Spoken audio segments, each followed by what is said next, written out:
आज की जो कहानी है वो अपने ही भाभी के इश्क में पड़कर अपने बीवी का कत्ल करता है और उसके बाद अपने छोटे छोटे बच्चों को भी नहीं बख्शता है, जो 6 साल के, 4 साल के और 1.5 साल के रहते हैं। यहाँ तक कि जो पड़ोसी आती है बचाने के लिए, उसको भी दौड़ा कर मार देता है और कहता है कि मैंने सबको लाइन पे लगा के आया है तो तुमको छोड़ूंगा क्या, जो आए दिन मेरे घर पे चली आती हो। और जब उसका एक बेटा सामने आता तो उस पर भी कई बार कर देता है। लेकिन जैसे ही एक गांव में माहौल ऐसा हो जाता है कि डर के कोई भी उस गांव से निकलता नहीं है, कोई खेतों की तरफ नहीं जाता है। और जब बाद में पुलिस आती है और पुलिस जब उसको गिरफ्तार करती है और जब इसका भांडा फोड़ती है, मतलब किस लिए ऐसा काम किया था, तो हर गांव का हर आदमी सुनने के बाद बस यही सोच रहा था कि एक आदमी कैसे इतना नीचे गिर सकता है, कैसे मतलब एक गलत काम कर सकता है, जो मजदूर है, जो ऐसा कभी कुछ किया ही नहीं था, कैसे इतना गुस्सा हो सकता है, जिसको ये भी नहीं मालूम कि वो अपनी बीवी और अपने अपने छोटे छोटे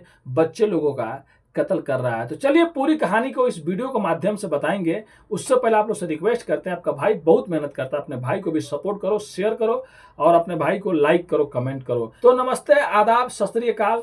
आज की जो सच्ची घटना मैं आप लोग को सुनाने और बताने जा रहा हूँ, ये घटना उत्तर प्रदेश की राजधानी लखनऊ से शुरू होती है। लखनऊ का एक थाना लगता है मोहनगंज, जो पुलिस स्टेशन से 3 किलोमीटर पे एक गांव है। वो गांव में 25 अप्रैल 2009 की बात है, सुबह सुबह की, जब 6 बज रहा होता है तो उसी घर की एक जो मालकिन होती है, जो पत्नी होती है, अपने पति से कहती है कि आपको कई दिनों से मैं कह रही हूं कि आप नमक लेके आ जाइए। जब तक आपको 10-20 बार कहा नहीं जाता है किसी काम के लिए, तब तक आपके कानों में कुछ घुसता नहीं है क्या।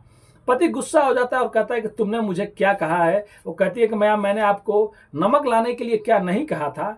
पति बोलता है ठीक है, लेकिन उससे पहले वो उठता है। उठने के बाद गुस्से में जो वहां पर प्लेटें वलेटें रखी रहती है, सबको जमीन में पटकता है और बाहर चला जाता है। इधर संतोषी घर का कुछ काम कर रही होती है, तभी वो बाहर से आता है। एक कुल्हाड़ी अपने कंधे पे रखा रहता है और आने के बाद अभी संतोषी कुछ समझ पाती कि वो काय के लिए किस लिए लेके आया, तब तक वो संतोषी के ऊपर हमला कर देता है, जिससे वो नीचे झुकती है और उसके आंख पे लग जाता है। आंख बाहर निकल के आ जाता है, संतोषी वहीं पे गिर जाती है, बेहोश हो जाती है।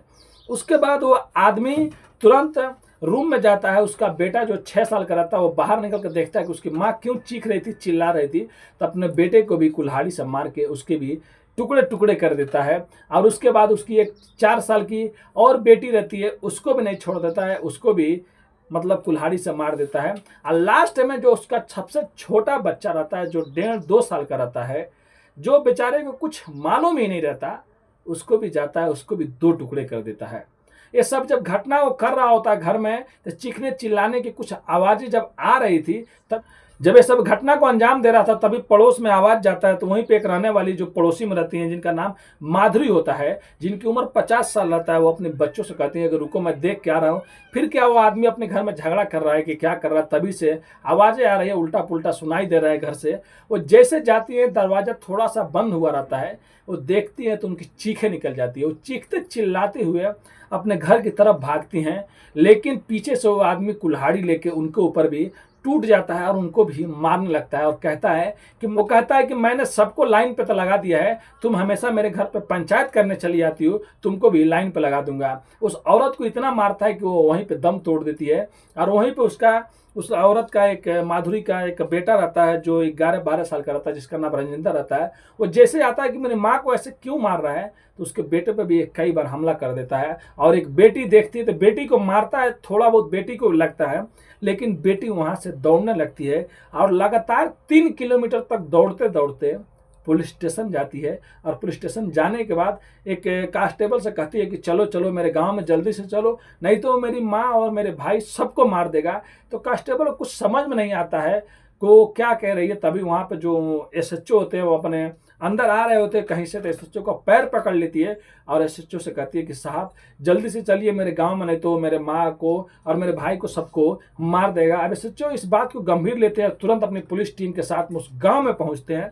और गांव में पहुंचने के बाद जैसे उस घर में जाते हैं, बाहर तो देखते हैं माधुरी का लाश पड़ा हुआ है और एक और है लड़का जो तड़प रहा है, तो उसको हॉस्पिटल में एडमिट कराया जाता है।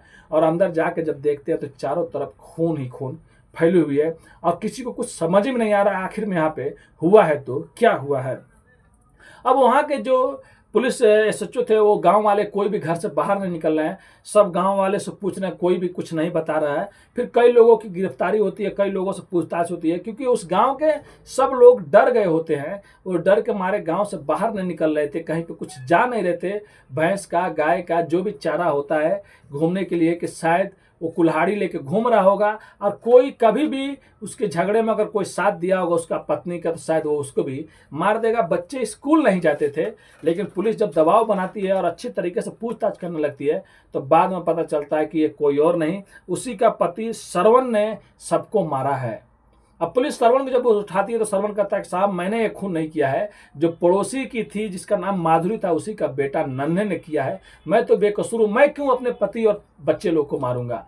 अब पुलिस नन्हे को भी उठाती है, नन्हे से जब पूछताछ करती है तो नन्हे बाद में कहता है कि साहब मैं तो पड़ोस के गाँव में टेंट लगाने गया था, और आप चाहे तो पूछ सकते हैं। जब पुलिस तफ्तीश करती है, अच्छे से पूछताछ करती है, जांच करती है, तो बाद में पता चलता है कि नन्हे सही बोल रहा है। अब श्रवण को ले जाके श्रवण से अच्छे से पिटाई होती है, उसको अच्छे से जब पुलिस अपने तरीके से पूछताछ करती है, तब श्रवण टूट जाता है और कहता है कि साहब मैंने ही अपनी पत्नी और अपने बच्चों लोग को मारा, पूरी कहानी बताता है वो। तो बाद में वो पुलिस को पूरी अपनी कहानी बताता है। वो कहानी में क्या कहता है कि वो अपने भाभी से प्यार करता था, जिसकी नाम सुमन रहता था, और वो अक्सर अपने भाभी से मिला करता था। लेकिन जब उसकी शादी हो जाती है संतोषी नाम की लड़की से, तो बाद में जब संतोषी इसके घर में आती है तो उसके प्यार के बारे में वो जान जाती है, तो अक्सर वो इस बारे में विरोध करती थी, लेकिन जो श्रवण था वो मानता नहीं था, और उसकी भाभी भी नहीं मानती थी, और अक्सर उससे मिलने जाता था। इसके लिए ही आए दिन इन दोनों में झगड़ा हुआ करता था, और बच्चे भी समझाते थे, बच्चे भी अपनी माँ की ओर से बोलते थे। इसके लिए श्रवण को एक दिन गुस्सा आ जाता है, और उसकी भाभी उसको इतना उकसा दी रहती है कि वो अपने बीबी और बच्चों को भी भूल जाता है, और बारी बारी से सबको कुल्हाड़ी से काट देता है।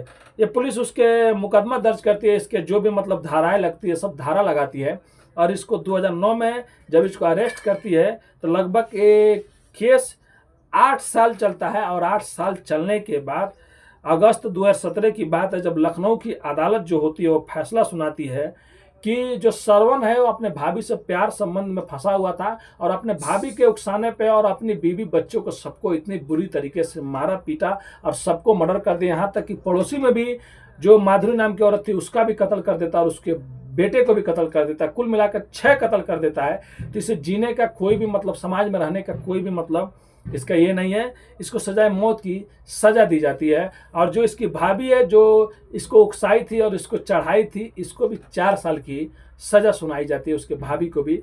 फिर बाद में यह केस हाई कोर्ट में जाता है, और हाई कोर्ट में केस चलता है कुछ दिन। चलने के बाद 2022 में हाई कोर्ट का भी फैसला आ जाता है, और हाई कोर्ट भी यही कहता है कि जो निचली अदालत का फैसला है उसे बरकरार रखा जाएगा, क्योंकि तुमने जो काम किया है, तुमने जितना मर्डर किया है, ऐसा कोई भी ऐसा नहीं कर सकता, वो भी अपने बीवी और बच्चों के साथ में।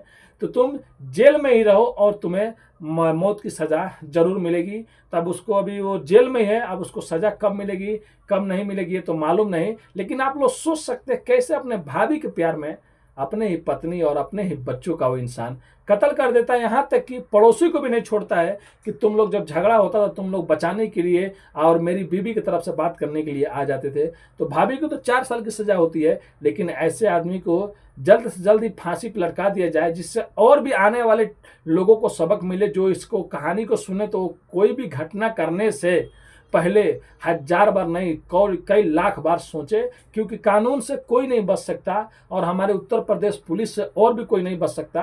तो मेरे भाई, जुर्म करने से पहले 1000 बार अपने बारे में सोच लो, क्योंकि जुर्म करोगे तो सजा जरूर मिलेगा, गलत करोगे तो भाई गलत तुम्हारे साथ में भी होगा।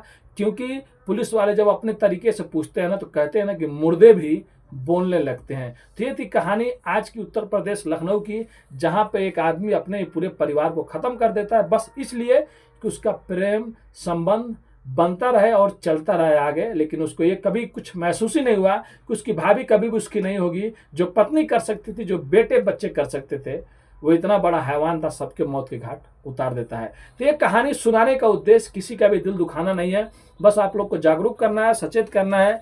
ऐसे आदमियों से दूर रहें। कोई भी ऐसा आदमी है अगर आपको परेशान करता है, कुछ भी करता है, तुरंत पुलिस को इत्तला करें और उसको जेल के अंदर डलवाएं। और पुलिस से भी रिक्वेस्ट है, ऐसे जितने भी आदमी हैं सबको कड़ी से कड़ी सज़ा आप लोग दिलवाएं, ताकि सुधार हो सके समाज में। ऐसे लोगों जितने भी हैं वो जुर्म करने से पहले 100 बार सोचें। तो अपने भाई को भी सपोर्ट करें, और बोलने में कुछ गलती हो जाए तो अपने भाई को माफ़ कर दीजिएगा, क्योंकि आपका भाई बाहर में काम करता है, फिर वीडियो बनाने के लिए बड़े बड़े जो न्यूज़ चैनलों पे जो मतलब न्यूज़ दिखाया जाता है उसी का मैं कॉपी करता हूँ, अपने तरीके से बताता हूँ, लिखता हूँ। और कई डायरी आपका भाई लिख चुका है, ये भी डायरी भर गया है, लेकिन पैसे नहीं है कि दूसरा डायरी लेके आऊँ, अभी सैलरी भी नहीं मिला है, तो फिर दूसरा मैं लाऊंगा, उस पर लिखूंगा। तो आप लोग से रिक्वेस्ट है, अपने भाई को भी सपोर्ट कीजिए।